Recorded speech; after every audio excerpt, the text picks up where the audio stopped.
खुश आमदीद। आज बात होगी उस एहसास की जो बहुत से रिश्तों में वक्त के साथ साथ पैदा हो जाता है। एक ऐसी चिंगारी जो आप जानते हैं धीरे धीरे बुझने लगती है। तो आइए इस मौजू को ज़रा गहराई से समझते हैं। एली विज़ल का ये कौल हमारी आज की पूरी गुफ्तगू का समझें कि एक मरकज़ है। ये एक ऐसे एहसास की तरफ इशारा करता है जो शायद बहुत से लोगों के लिए जाना पहचाना हो। गुस्सा नहीं, नफ़रत भी नहीं, बल्कि एक खामोश सी बेहिसी। ये सवाल अक्सर ज़हन में आता है ना, कि आखिर ऐसा क्यों लगता है कि वो पहली सी बात नहीं रही। वही गर्मजोशी जो कभी रिश्ते की जान थी, वो मद्धम पड़ जाती है और अपने पीछे बस एक खामोश सा खला छोड़ जाती है। तो चलें, सबसे पहले इसी बुझती हुई चिंगारी को देखते हैं।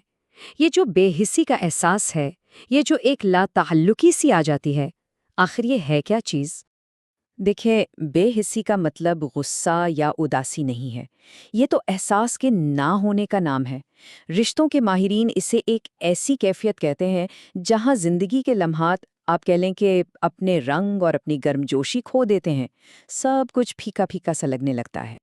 अच्छा, तो इस एहसास को सिर्फ महसूस करने से अब थोड़ा आगे बढ़ते हैं और देखते हैं कि साइंस इस बारे में क्या कहती है।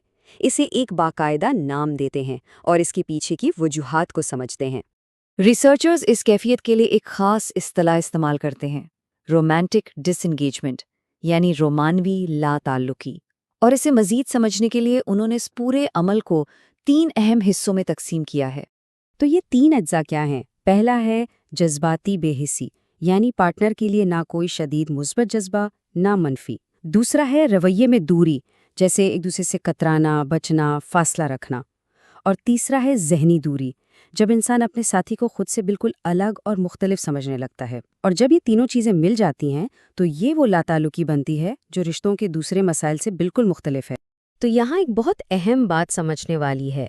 लाताल्लुकी का मतलब ये नहीं कि लड़ाइयाँ बढ़ गई हैं, बल्कि अक्सर इसका मतलब ये होता है कि अब लड़ने के लिए भी कुछ बाकी नहीं रहा।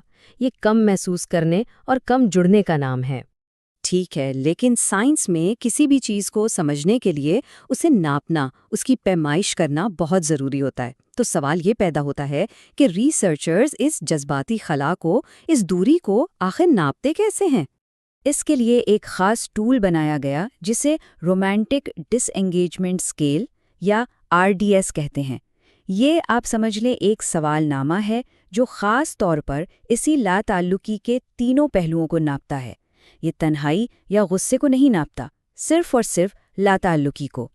और इसी टूल की वजह से मुहक्किकीन इस काबिल हुए कि वो रिश्तों में पैदा होने वाली इस दूरी का गहराई से मुतालिया कर सकें। अच्छा, ये सब कुछ हमें एक बहुत ही बुनियादी और गहरे सवाल की तरफ ले जाता है। अगर लोग लाताल्लुक हो रहे हैं, दूर हो रहे हैं, तो वो आखिर किस चीज़ से दूर हो रहे हैं? वो कौन सी मोहब्बत है जो ख़त्म हो रही है? और यहाँ एक बहुत दिलचस्प बात सामने आती है। ज़बान पर की गई एक तहकीक बताती है कि मोहब्बत का जो तस्वुर हमारे जहन में है, वो शायद हर जगह एक जैसा है ही नहीं। जैसे अंग्रेज़ी में तो हर तरह के लगाव के लिए एक ही लफ्ज़ है, लव, लेकिन दूसरी ज़बानों में इसके लिए बहुत मखसूस अल्फाज हैं। मिसाल के तौर पर उर्दू शायरी ही को ले लें। यहाँ मोहब्बत के मुख्तलिफ रंगों के लिए कम से कम 3 अलग अलग अल्फाज मिलते हैं। पहला लफ्ज़ है प्यार। ये एक आम सा लफ्ज़ है जो साथी, घर वालों या दोस्तों सबके लिए इस्तेमाल हो सकता है। फिर आता है मोहब्बत। ये ज़रा ज़्यादा रस्मी, रूहानी और रोमानवी एहसास है। और फिर है इश्क, जो एक इंतहाई जुनूनी और अक्सर रूहानी किस्म की अकीदत है। तो देखा आपने, हर लफ्ज़ की अपनी अलग जज्बाती दुनिया है, जो अंग्रेज़ी के एक लफ्ज़ लव से बिल्कुल मुख्तलिफ। और अब जो चीज़ सामने आ रही है वो बहुत ही दिलचस्प है। हम इन अल्फाज के मानों में फ़र्क को बाकायदा देख सकते हैं। आइए देखते हैं कि ये अल्फाज ज़ुबान के नक्शे पर एक दूसरे से कितने करीब या दूर हैं। ये जो चार्ट्स नज़र आ रहे हैं, ये समझें कि मानों के नक्शे हैं। ऊपर उर्दू वाला चार्ट देखें, उसमें प्यार, मोहब्बत और इश्क एक दूसरे से कितने अलग और वाज़े फासले पर हैं। अब ज़रा नीचे अंग्रेज़ी वाला चार्ट देखें, यहाँ लव, अफेक्शन और पैशन एक दूसरे के बहुत करीब हैं, तकरीबन एक दूसरे में घुले मिले हुए। इससे पता चलता है कि इनके मानी आपस में कितने जुड़े हुए हैं। और ये तस्वीर तो कहानी को और भी वाज़े कर देती है। ऊपर उर्दू में देखें, عشق کے ساتھ کون سے الفاظ جڑے ہیں؟ زندگی، ساکی، موت، ایک گہری روحانی اور شدید وابستگی۔ اب نیچے انگریزی میں دیکھیں، لو کے ساتھ پوئٹ یعنی شاعر اور ٹری یعنی درخت جیسے الفاظ ہیں، مطلب ایک بہت ہی وسیع اور غیر مخصوص تعلق۔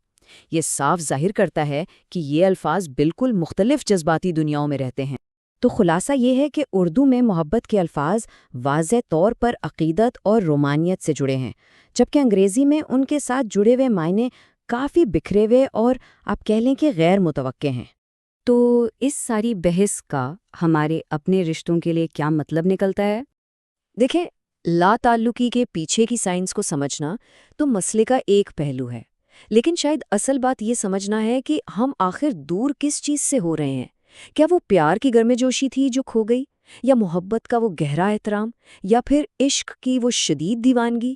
شاید جب ہم یہ جان لیں گے کہ ہم نے کھویا کیا ہے، تبھی اسے دوبارہ پانے کا راستہ بھی مل سکتا ہے۔